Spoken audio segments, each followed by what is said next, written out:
आज हम बात करने वाले हैं एक और पेपर की, renewable energy and green technology के एक और पेपर की, जो कि इसी साल का है। तो देखते हैं इसके कुछ क्वेश्चंस। क्वेश्चन नंबर 1 है, एक पवन चक्की चलाने के लिए हवा की न्यूनतम गति होनी चाहिए। तो न्यूनतम गति होनी चाहिए 8 किलोमीटर प्रति घंटा। तो इसका ऑप्शन हो जाएगा आपका ये बी। अगला क्वेश्चन देखेंगे, सौर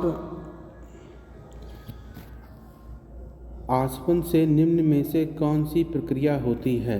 सौर आसवन में निम्न में से कौन सी प्रक्रिया होती है। तो इसमें एवोपोरेशन एंड कंडेंसेशन, वाष्पीकरण संघनन दोनों होंगे। तो इसका आंसर होगा सी, ए और बी दोनों। तो ये अगला क्वेश्चन हमारा है, बिना शीशे वाले और संग्रहक की डिज़ाइन वास्तव में ज़रूरी है। तो इसका आंसर आपका होगा, ये कहाँ ज़रूरी होती है, अंतरिक्ष तापन के लिए, स्पेस हीटिंग के लिए। तो तीसरे का ए हो जाएगा, स्पेस हीटिंग के लिए। अब अगर हम चौथा क्वेश्चन देखते हैं, सौर संग्रहालय का कार्य परिवर्तित करना है। तो इसका कार्य है सौर ऊर्जा को तापीय ऊर्जा में परिवर्तित करना। तो 4 का। अगला क्वेश्चन है, सैटेलाइट के लिए ऊर्जा का स्रोत है। तो सैटेलाइट में सोलर सेल लगे होते हैं। तो 5 का हो जाएगा आपका सी। अगला क्वेश्चन देखेंगे, सौर ऊर्जा के दोहन के लिए पर्यावरक शीशों का उपयोग किया जाता है, जो कि कहलाता है। तो इसको बोलते हैं हेलियोस्टेटस। तो 6 का हो जाएगा आपका डी। प्रत्यक्ष एवं शुष्कता ड्रायर का मूल कार्य सिद्धांत है। तो इसका मूल कार्य सिद्धांत क्या है, सूर्य के प्रकाश में पदार्थ का अप्रत्यक्ष संपर्क। 7 का हो जाएगा आपका बी। क्वेश्चन नंबर 8 को देखेंगे, प्रत्यक्ष सौर शुष्कता ड्रायर भोजन के लिए क्यों हानिकारक है। ए, क्योंकि सीधी धूप रासायनिक रूप से भोजन को बदल सकती है। बी, क्योंकि सीधे धूप भोजन को सुखा देती है। और सी, दोनों। तो 8 का हो जाएगा आपका सी, दोनों। अगला क्वेश्चन देखेंगे, सौर तापीय ऊर्जा निम्न को सुखाने में सहायक है। फसलें, निर्माण के लिए लकड़ी, खाद्य उत्पादक, उपयुक्त सभी। तो इसका आंसर हो जाएगा उपयुक्त सभी। अगला क्वेश्चन देखेंगे, सौर छत वाले तालाबों का उपयोग किया जाता है गर्म करने हेतु, ठंडा करने हेतु, दोनों, ए और बी। तो इसका आंसर हो जाएगा आपका दोनों, ए और बी दोनों। क्वेश्चन नंबर 11 की बात करेंगे, वह क्षेत्र जहां स्रोत से आने वाला सारा प्रकाश अवरुद्ध हो जाता है कहलाता है। तो इसको उम्रा बोलते हैं। 11 का आपका सी हो जाएगा। ठीक है, वह क्षेत्र जहाँ स्रोत से जाने वाला सारा प्रकाश अवरुद्ध हो जाता है कहलाता है उम्रा। अगला क्वेश्चन देखेंगे, सोलर वाटर हीटर से गर्म पानी प्राप्त नहीं किया जा सकता है। गर्मी के दिनों में, धूप वाले दिनों में, हवा वाले दिनों में, बादल वाले दिनों में। तो जब बादल होंगे तब हम उससे नहीं पा पाएंगे। तो 12 का हो जाएगा डी। अगला क्वेश्चन देखेंगे, बायोगैस का मुख्य घटक है। तो पता है बायोगैस का मुख्य मीथेन होती है। तो 13 का सी हो जाएगा। अगला क्वेश्चन देखेंगे, गैस वेल्डिंग में किस ईंधन का उपयोग किया जाता है। तो इसमें उपयोग किया जाता है एसिटिलीन का। तो 14 का आपका हो जाएगा बी आंसर।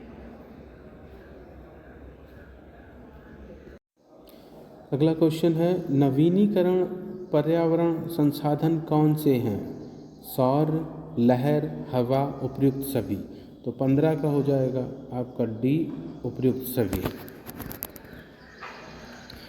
इनमें से कौन से अनवीनीकरण ऊर्जा के स्रोत हैं? नाभिकीय ऊर्जा, जीवाश्म ऊर्जा, दोनों।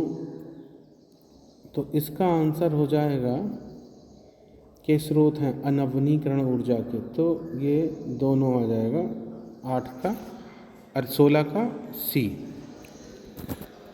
उसके बाद अगला देखेंगे 17वां क्वेश्चन।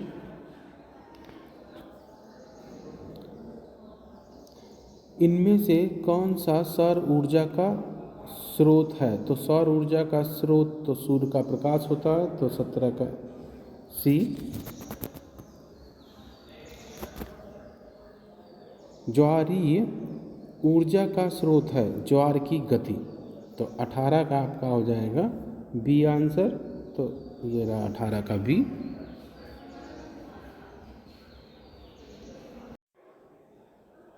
क्वेश्चन नंबर 19 की बात करेंगे।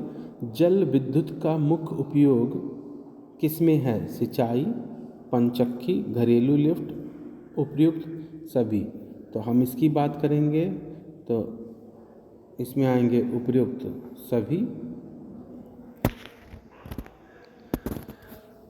अनवीनीकरण ऊर्जा स्रोत के क्या लाभ हैं? सस्ती, प्रचुर, प्रभावी लागत, उपर्युक्त सभी। तो इसका भी आंसर हो जाएगा उपर्युक्त सभी। Question number 21। निम्न में से कौन सा संसाधन पर्यावरण अनुकूल है? तो पर्यावरण अनुकूल नवीनीकरण संसाधन है, तो इसका हो जाएगा 21 का ए। नवीनीकरण ऊर्जा के स्रोत हैं कम कार्बन उत्सर्जन, उच्च कार्बन उत्सर्जन, बहुत अधिक कार्बन उत्सर्जन का ना होना। तो 22 का हो जाएगा डी आंसर, कार्बन उत्सर्जन का ना होना। क्वेश्चन नंबर 23 की बात करेंगे। इनमें से कौन सी ओजोन परत को क्षति पहुंचाती है? CFC, एरोसॉल, फेरॉन्स, उपर्युक्त सभी। तो देखो CFC बहुत ज़्यादा पहुंचाती है, बाकी BC भी पहुंचाते हैं, तो तुम्हारा आंसर हो जाएगा 4। अगला क्वेश्चन देखेंगे। अनवीनीकरण ऊर्जा स्रोतों से क्या हानि है? तो क्या हानि है इसमें अगर हम देखेंगे तो प्रदूषण रहित ना होना, पर्यावरण अनुकूल ना होना, लागत ज़्यादा, उपर्युक्त सभी। तो आंसर जाएगा उपर्युक्त सभी। 25 नंबर देखेंगे। निम्न में से कौन सा मूल ऊर्जा स्रोत है? तो इसमें भी आपका क्या है, सारे चले जाएंगे उपर्युक्त सभी। तो 25 का हो जाएगा डी। क्वेश्चन नंबर 26 देखते हैं। निम्न में से कौन से ऊर्जा स्रोत उद्योगों पर आधारित हैं? कोयला, प्राकृतिक गैस और पेट्रोल, दोनों। इनमें से कोई नहीं, तो 26 का हो जाएगा दोनों। क्वेश्चन नंबर 27 देखेंगे। गैर वाणिज्यिक ऊर्जा के उदाहरण क्या हैं? नॉन कॉमर्शियल एनर्जी, तो जलाने वाली लकड़ी, थ्रेसिंग, गन्ना पेराई, तो उपर्युक्त सभी हैं। तो 27 का हो जाएगा आपका डी। उसके बाद क्या है, PAHS का मानक क्या है? तो इसका मानक है पॉलीसाइक्लिक एरोमेटिक हाइड्रोकार्बन।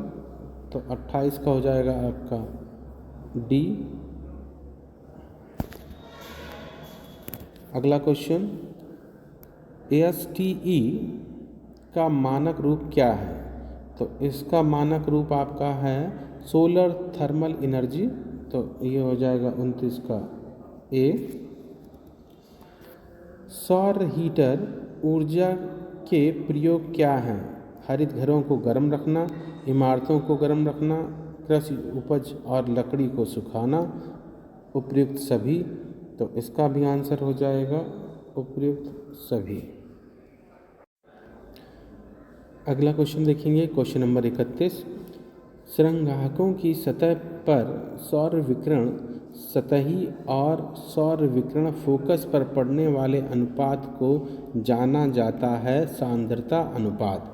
यह है ऑप्शन नंबर डी, तो इसका आंसर हो जाएगा डी।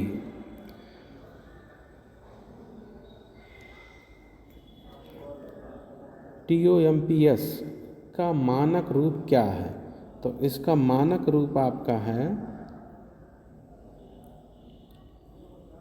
टॉक्सिक ऑर्गेनिक माइक्रोपोल्यूटेंट्स, ये हो जाएगा बी,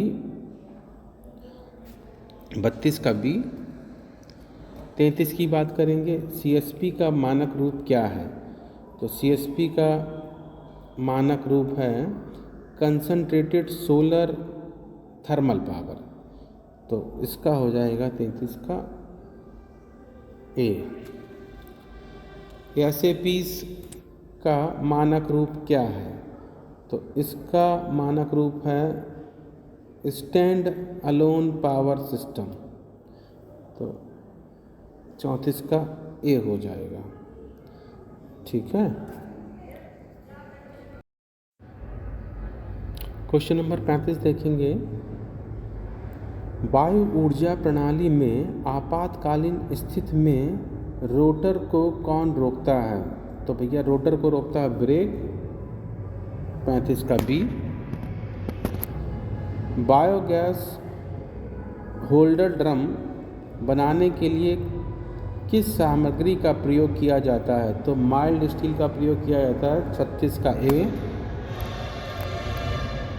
बायोगैस होल्डर का वजन कितना होता है? तो इसका वजन होता है आपका 8 से 10 किलोग्राम, तो तुम्हारा हो जाएगा 37 का ए।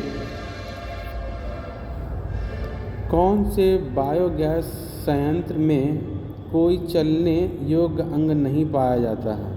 ठीक, तो ये बात कर रहे हैं फिक्स डोम की, तो इसमें ये होता है जनता मॉडल, तो ये हो जाएगा आपका 38 का हो जाएगा बी।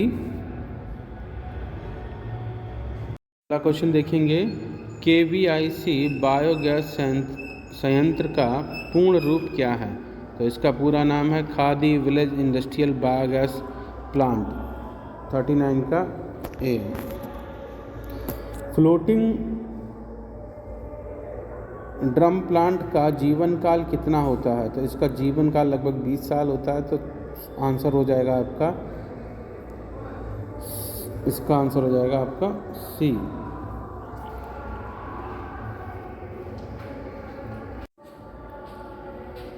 KVIC संयंत्र के बायोगैस धारक का संचालन कैसा होता है? तो ये होता है रोटेटरी गति, तो इसका हो जाएगा 41 का सी। जनता मॉडल के बायोगैस संयंत्र का डाइजेस्टर के गैस भंडार कक्ष में कितनी गैस का भंडारण प्रत्येक दिन हो सकता है? तो ये हो सकता है 33%, तो इसका आंसर आपका हो जाएगा 42 का सी। अगला क्वेश्चन देखेंगे 43, KVIC बायोगैस संयंत्र का डाइजेस्टर बनाया गया है, तो ये बनाया गया है ईंटों सीमेंट मोरम से, तो आंसर हो जाएगा ए। बायोमास का उपयोग किसके उत्पादन में किया जाता है? तो इसका उत्पादन परिवहन ईंधन में किया जाता है, 44 का हो जाएगा आपका सी। क्वेश्चन नंबर 45 देखेंगे, बायोइथेनॉल का उपयोग स्टार्च घटक के किण्वन के माध्यम से होता है, तो इसका आंसर आपका हो जाएगा चीनी शुगर के किण्वन के माध्यम से होता है, तो 45 का हो जाएगा बी। बायोगैस को भी कहा जाता है, तो बायोगैस को बायोमीथेन कहते हैं, 46 का हो जाएगा आंसर डी। बायोमीथेन में कार्बन डाइऑक्साइड कितने प्रतिशत होती है? तो ये होती है 32 से 43, तो ये इसका आंसर हो जाएगा 47 का हो जाएगा आपका डी। परिवहन ईंधन में बायो इथेनॉल किसके साथ मिलाया जाता है? तो ये मिलाया जाता है पेट्रोल के साथ। तो 48 का हो जाएगा बी। क्वेश्चन नंबर 49 देखेंगे। इस वानिकी सामग्री का उपयोग बायोमास की तरह किया जाता है। तो इसमें आएगा आपका ऑप्शन बी, लॉगिंग रेजिड्यू, अवशेष। तो इसका आंसर हो जाएगा 49 का बी। अगला देखेंगे, सीवेज के एरोबिक डाइजेशन का उपयोग किसके उत्पादन में किया जाता है? तो इसका उपयोग किया जाता है आपका जैविक ईंधन में, बायोफ्यूल में। तो इसका हो जाएगा आंसर बी, 50 का बी। 51 देखेंगे, स्टार्च फसलों के बायोमास फीड भंडार का एक उदाहरण है। तो इसका उदाहरण है आपका गन्ना, शुगर केन। तो 51 का हो जाएगा डी। अगला क्वेश्चन, एक सौर सेल प्रकाश ऊर्जा को परिवर्तित करता है। तो ये करता है विद्युत ऊर्जा में। तो 52 का हो जाएगा ए। क्वेश्चन नंबर 53, सौर बैटरी बनाने के लिए किस सामग्री का उपयोग होता है? तो इसका होता है सिलिकॉन का। तो ऑप्शन नंबर सी। सौर पैनल कुकर किस प्रकार का होता है? ठीक है, what type is a solar panel cooker? तो इसका आंसर आपका हो जाएगा, ये रिफ्लेक्टर की तरह काम करता है, परावर्तक प्रकाश। तो इसका आंसर हो जाएगा 54 का हो जाएगा सी। सोलर कुकर किस प्रकार की एक सूर्य टोकरी है? तो ये है एक parabolic solar cooker, solar parabolic cooker. इसका आंसर होगा बी। 56, सौर तालाब का उपयोग है सौर प्रकाश को इकट्ठा करना और जमा करना, सौर प्रकाश को परिवर्तित करना, सौर ऊर्जा को पलटना, उपयुक्त में से कोई नहीं। तो इसका आंसर है ए, सौर ऊर्जा को इकट्ठा करना और जमा करना। 56 का हो जाएगा आपका ए। अगला क्वेश्चन है 57, सौर ऊर्जा संयंत्र में टरबाइन को चलाता है। तो टरबाइन को चलाता है स्टीम, मतलब भाप। तो 57 का हो जाएगा सी। अगला क्वेश्चन देखेंगे, सौर की किरणों की तीव्रता अधिक होती है जमीन पर, ध्रुवीय क्षेत्र में या भूमध्य रेखा के समीप? तो भूमध्य रेखा के समीप जो है इसकी तीव्रता सबसे अधिक होती है। तो आंसर हो जाएगा 58 का सी। 59, प्रति वर्ग मीटर में कितनी सौर विकिरण प्राप्त होती है? ये ऊर्जा की फॉर्म में बतानी है। तो 1.36 किलो जूल पर सेकेंड ऊर्जा प्राप्त होती है। तो ये लो विकिरण प्राप्त होता है। लास्ट क्वेश्चन है, पवन वायु स्रोत है। तो ये एक अक्षय ऊर्जा का है। तो इसमें लिखा है अक्षय ऊर्जा का इंग्लिश में देखेंगे इनएग्जॉस्टेबल एनर्जी। तो इसका आंसर होगा 60 का 1। ठीक है, ए। तो ये रहा आपका एक और पेपर, क्वेश्चन देख लीजिएगा। Okay, thank you.